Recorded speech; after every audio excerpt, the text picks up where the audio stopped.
Okay, successful souls, we're starting out, and of course, we're going to start with a good story, because who doesn't like a good story? Am I right? Of course, this is going to be my story and how intuition and sales became my thing.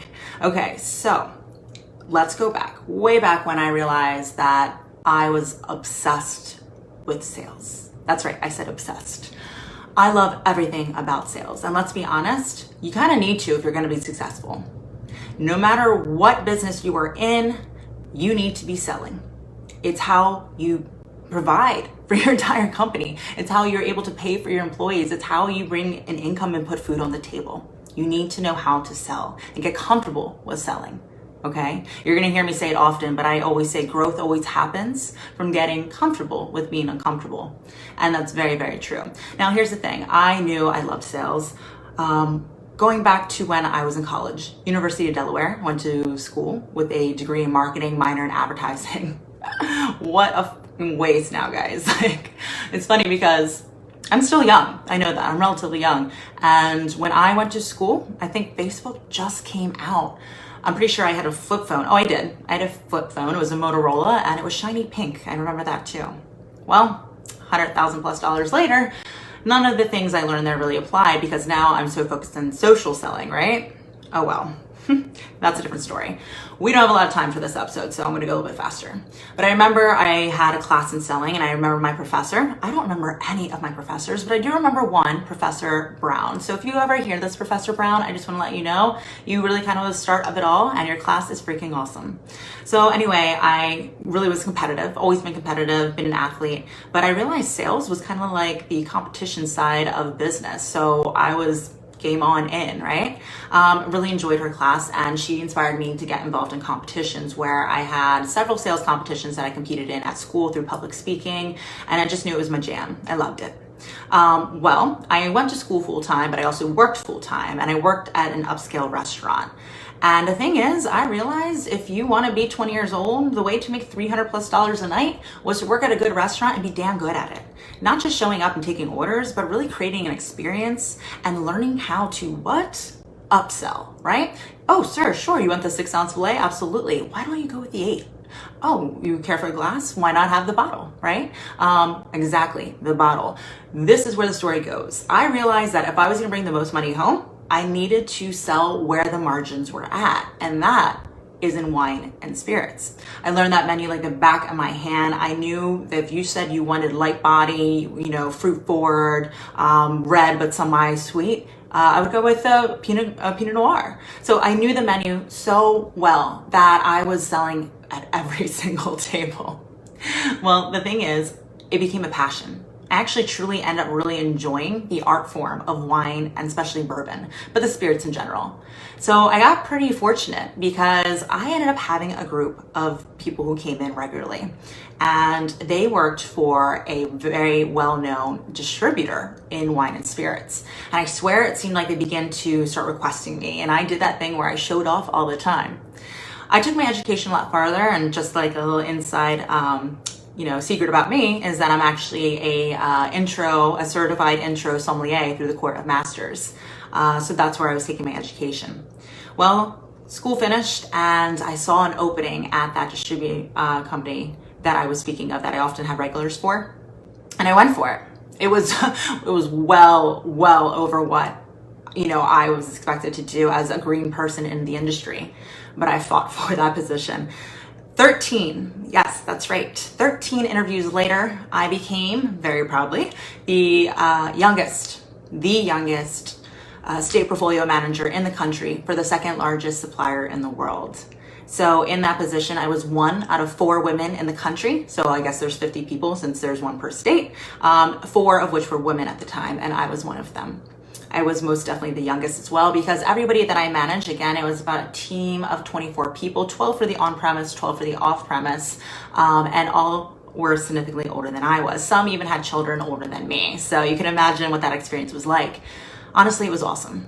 It was sexy, it was glamorous, it was in Vegas, it was Kentucky, it was, really teaching me to grow up and be mature. I was responsible for forecasting. I was responsible for creating tools for my salespeople to really be able to hit their goals. I worked with them individually in the classroom and also, on premise. So whether we were in casinos, bars, restaurants, hotels, whether we were at liquor stores or even crappy hole in the walls, I was there and I was learning. I was sitting in my office one day though, and I remember thinking, my goodness, I absolutely am, in love with my boss. She was the most amazing person in the entire world, but I could see her going through a lot of stress. I saw her stressed out all the time.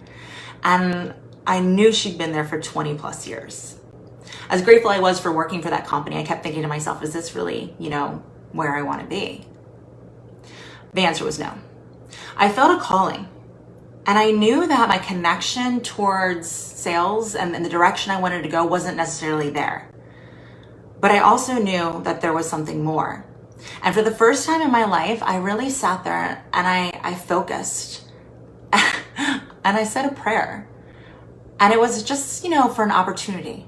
One, to come quickly, that as soon as it came up, and it was so random that I would know it was my opportunity for my out to start the next venture. And literally that week, I remember I was sitting in my office and my husband called me on my office phone and said, babe, I think we should move to Florida. And we live in Delaware, by the way. If you don't know where that is, I don't blame you. It's 45 minutes outside of Philadelphia. Anyway, he called me and we hadn't talked about Florida. We didn't discuss Florida. It was just, he wants to go to Florida. And I knew it right then and there. I was like, yep, this is it. Thank you, universe. I didn't really know what that meant at the time. I'm in, let's go. And I stood up, I walked into the office and I put in my 2 weeks. I can't tell you why. I don't know why. I just had this calling inside me. I had this burning in my heart. And I just knew that's where my path was supposed to take me. So my husband and I went down there and we started a real estate investment company. No, it was not our company, but we were the gophers. We were the go-to people. And we worked with investors overseas. Now, we really were doing everything from acquiring the properties, whether they were auctions online, breaking into literally the slums to buy these really rundown places and properties. But we would do the assessments, we would do all of the renovations, and then also with that, we would either flip them or we would keep them and manage them as a rental portfolio. So within our first year in Florida, we did over 300 properties. Pretty badass. It was quite the experience. At this point now, finally, we are feeling really, comfortable financially. Let me tell you what, I have 2 children and I love them so, so much, but the mom guilt is real when you work that much. I remember my first job, as I was saying, at the distributor, working for the supplier, I really never saw my son. Nights, weekends, holidays, that's when everybody is drinking, right? And that's when I was most in demand. So I did not ever get to spend time with him. Now that we're really doing a lot better financially and I decided to have my second baby, my little redhead, I wanted to be with him. I wanted to spend time with him and my husband agreed. So I decided to try that at-home mom thing. I loved spending time with him, but I have to tell you, I was going crazy. I was going nuts. I was so used to being here, being there and delegating this and being at this event and dressed up for that. And, I couldn't sit still. My mind was constantly driving me nuts. And I was so upset that I couldn't actually enjoy the time I was supposed to be having with my little one. I wasn't going to tolerate that though. I would not accept that. And I wanted to seek help, but I didn't know where to go. I remember that one time I spoke out loud to the sky, I got an answer. So I wanted to try it again. What was I gonna do? How do I slow down? How do I appreciate what's in front of me? Well, I asked for guidance and I remember immediately I heard my own voice in my head. It wasn't like I thought it was like I was listening to it. And it said at the time, wait for your 27th birthday. Your 27th birthday. What the hell does that mean? What is that? I couldn't figure out okay, why? What is going on? Well, it was so strange, but I was in Florida at the time and I was looking for a new area to live. And I was on that, I think apartments.com, and I was searching the map and I was putting my finger on the screen, sliding around, looking at different areas to move to. And all of a sudden I remember I saw an emblem. It was a location marker very similar to how you'll see like a Dunkin' Donuts or a 7-Eleven or something. And I went back and I was like, wait, what did that say? And it said the College of Metaphysical Studies. And I remember being like, what the hell is that? I don't know what that is, but I'm gonna go. I feel it. I don't know why. It was like a magnet. I need to show up and I need to go here. And I drove there. You know what the craziest part was? I didn't even realize it. It was my birthday that day, my 27th birthday. So I walked into this building, yes, a real building, and I swear it was like Hogwarts. For all you Harry Potter fans, you know what I'm talking about. It was amazing. I met these women at the front, and it was a legit school, like brick and mortar college. And they had everything from, theology. They had ministry work, working with children through grieving. They had acupuncture and holistic Reiki practitioners, intuitive work as well. So I got there and I had no idea what I was doing there. They said, how can we help you? And I said, I have no idea. I just know I'm supposed to be here. And they said, great, well, let's get started. And just like that, I started working with my very first mentor, first of many. I hope she hears this, so I'm gonna give her a shout out, Carla. I love you. You really, honestly, were the real start of everything when it comes to intuition. So I sat with her and she, on my very first day, said, okay, how much do you meditate? And I said, what are you talking about? How much do you meditate? And I really kind of sat and thought, like, never. That sounds really hard and super boring to be honest. She's like, oh my goodness, no, we're gonna do this right now. I'm gonna walk you through it and this is gonna be your new practice. And I was like, okay, I'm just gonna go with it. That was the moment my whole world changed. I meditated for the first time. Guys, seriously, I went somewhere. I left my body. I don't know where I went, but damn, it felt good. It felt really, really good. And I wasn't thinking and I wasn't worried and I wasn't stressed and I didn't have anxiety and I could sit still and peaceful and not be thinking about where I need to go next and where I should be doing, what I'm missing out on, and all of that, and just judging myself over and over and over. I got out of my head and I went somewhere. And that's when I realized, oh, yep. This is it. This is what that voice was talking about on my 27th birthday. Meditation was the answer. It was what I needed to really find that peace. Ever since that day, I have meditated for at least 20 minutes a day. You're going to hear me say it. Yes, 20 minutes of just complete silence. And if you don't have 20 minutes to meditate, then you need to be meditating for an hour. Okay? That's how important meditation is. It really is, meditation is to your soul what food and water is to your body. You need it. And if you're not doing it, you don't know how starving you are. And right away, I just felt peace with it. And I was lucky because I was at home with my little baby, so he napped all the time, and that's when I would meditate. But I remember just meditating, and things within 2 weeks, I started experiencing miracles, magic, seriously. I couldn't believe that's even coming from my mouth at the time, but magic.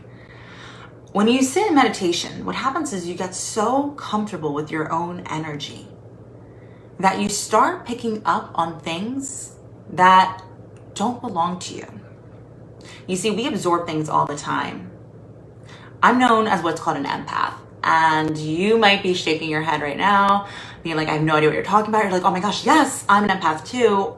Or if you don't know you're an empath, it could be really eating you up.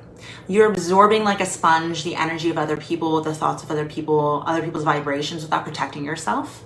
And it can become seriously exhausting. Now, once you understand that you're an empath and that you can really control your own energy, you can really ground yourself and create boundaries, you can start observing through a deeper awareness other people's energies.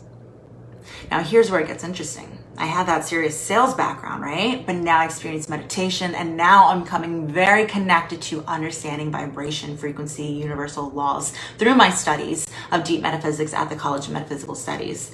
And I'm realizing, holy crap, there's something here.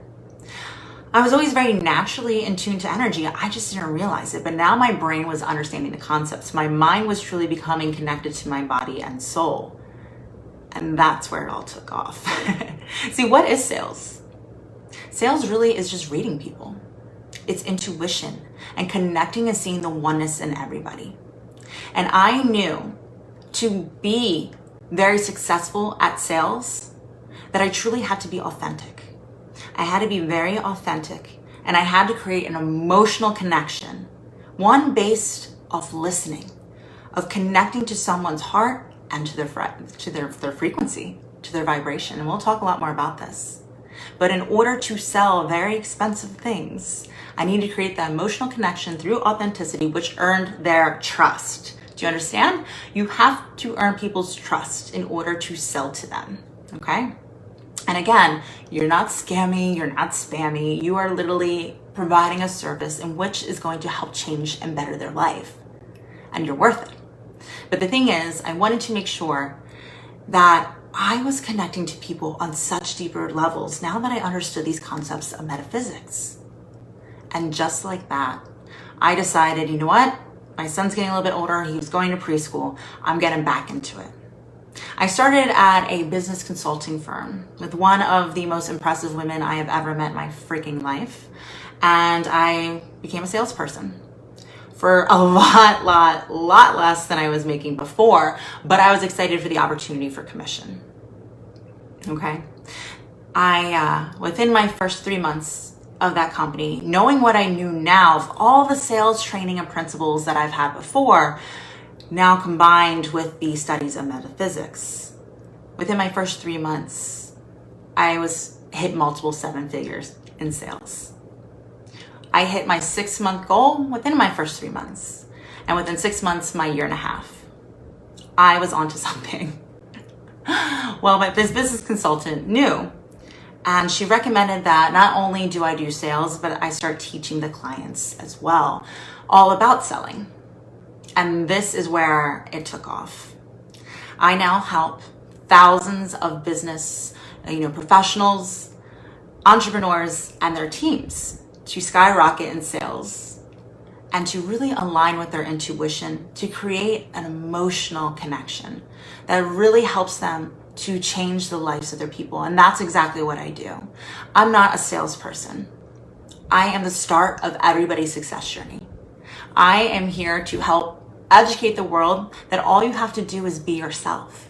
And it's not about learning new principles, but it's about remembering what you already know and really just opening those layers and digging deeper and just aligning with what is already yours. There's so much abundance, and within you, there's the truth. And when you align with that truth, you are completely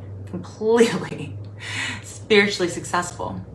So on this show, what we're gonna do is really talk deeply about all the universal concepts, metaphysics. We're going to talk probably a little bit wine too. Remember, that's my jam.